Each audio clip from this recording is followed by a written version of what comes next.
Shalom Aleichem Rabotai. Our limud in the Mishnah Yomi continues in the second parak of Bikkurim. Yesterday we began the second parak of Bikkurim with a comparison between Terumah and Bikkurim. So today, Mishnah Bet, we're going to pick up Yesh b'Maaser u'Bikkurim masha'ein ken b'Terumah. There are aspects of both Maaser and Bikkurim that they share commonalities, masha'ein ken b'Terumah, that are not found in Terumah. So Maaser and Bikkurim have items that are similar that are distinct from Terumah. Sheha-Maaser v'Bikkurim te'unin havat makom. That both Maaser, we're talking about Maaser Sheni, which is brought to Yerushalayim, and Bikkurim, the gifts, the first fruits that are brought to the temple, te'unin havat makom. They have to be brought to a specific makom. Terumah is simply given to a Kohen anywhere. Te'unin vidui, and they need a confession. Perhaps acknowledgement is a better term. We've discussed vidui Maaser in the fifth parak of Mishnah of Maaser Sheni, and this was done on the 4th year and the 7th year of the Shemitah cycle, before the last day of Pesach. They would come in and they said, Biarti Kodesh min habayit, etc., etc. I've taken care of all the tithes. I didn't leave anything over. We discussed there in the 5th parak of Maaser Sheni exactly what all the terms mean in those Pesukim and Devarim. Bikkurim too, as we've seen, have this statement, this discussion that we're thankful of the land Hashem has given us, and we're thankful Hashem brought us to the land, and we're bringing the first of our fruits to the temple in acknowledgement that everything is coming from Hashem. Back to the Mishnah, Asurin la'onen, and an onen, someone in the first stage of mourning, that lo aleinu, he has a close relative who's passed away, and he's not yet an avel, he's the stage of aninus, before avelus. He cannot eat either Maaser or Bikkurim. Rabbi Shimon matir, he's matir Bikkurim, because Bikkurim are not just called Kodesh, also called Terumah, and Terumah could be eaten by an onen, so Rabbi Shimon allows Bikkurim to an onen as well. The Mishnah continues, Chayavin bibir, and they have to be removed. Remember, Biarti Kodesh min habayit. As we discussed in the Masechet Maaser Sheni, that at the end of the 4th year and the 7th year, or the end of Pesach of those years, any Maaser Sheni and Bikkurim that were not brought to Yerushalayim have to be destroyed. Rabbi Shimon poter. Rabbi Shimon says you're poter from destroying Bikkurim, you just give it to a Kohen. Because again, it has a similarity to Terumah. Ve'asurin kol shehen melechol b'Yerushalayim, and it's usur in any amount to eat in Yerushalayim. Now this is talking about a din of bittul.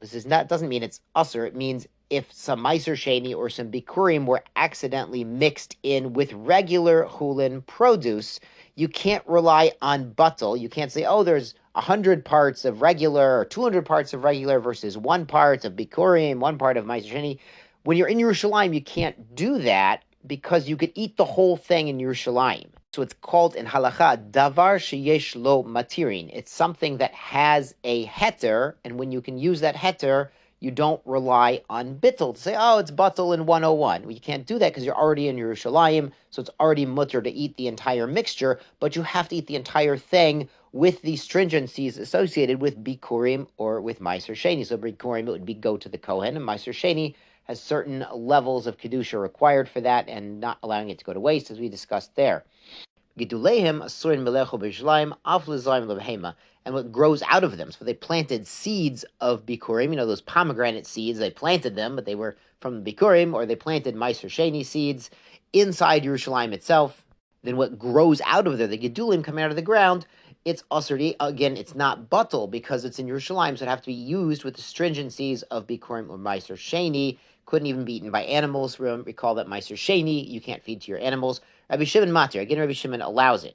Hare elu b'Maaser Bikkurim masha'ein ken b'Terumah. These are aspects of Maaser and Bikkurim that are common, that are not like Terumah. A quick aside on the subject of planting seeds in Yerushalayim, there's a famous Rambam who says after the Churban Mikdash, the kedusha of the temple was batel, but the kedusha of Yerushalayim was not batel. So it's a tzorich iyon, you have to look into it. And the mice, if you're planting a garden in Yerushalayim itself, you really need to ask a shaila, what is the exact status of this, what grows, according to the Rambam. Good. Mishnah Gimel. Yesh b'Terumah Maaser masha'ein Bikkurim. Terumah and Maaser have similarities that are dissimilar from Bikkurim. Sheha Terumah v'Maaser osrin et gurin. The tithes and the Maaser, they make the gurin, the threshing floor, usur, meaning it's tevel until you separate these items. once it's on the threshing floor, meaning the last stage of processing, as we discussed in our study of Trumot and Maaserot. Once it's done, it's considered finished and processed. You can't eat it until you take the tithes. Yesh lahem shir, and they have a minimum amount. Truma gedola, remember, is 2%, 1 out of 50, and Maaser is 1/10. Maaser sheni again is 1/10 of what's left over. V'nogim b'kol perot, and they apply to all kinds of perot. Now, as we discussed, deoraita, it's grains and grapes and olives that are really chayav deraisa, but it's everything derabanan is subject to truma.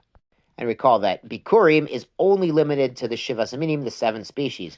Bifnei habayit v'shalo bifnei habayit. And Maaser and Terumah apply when there's a temple or, God forbid, without a temple, which we hope to fix very soon, whereas Bikkurim is only with the temple. Uvarisin, uvchachorot, uvsikrikon, uvgazlonan. Uvegazlan, sorry. As we discussed in the second Mishnah, in the first parak, if somebody stole the land or the mafia pushed someone off the land, or it's a guy who's a sharecropper and he gives a percentage of the yield to the owner while he works it, or a hachirot is a renter in the sense he gives a fixed amount of the produce to the landowner.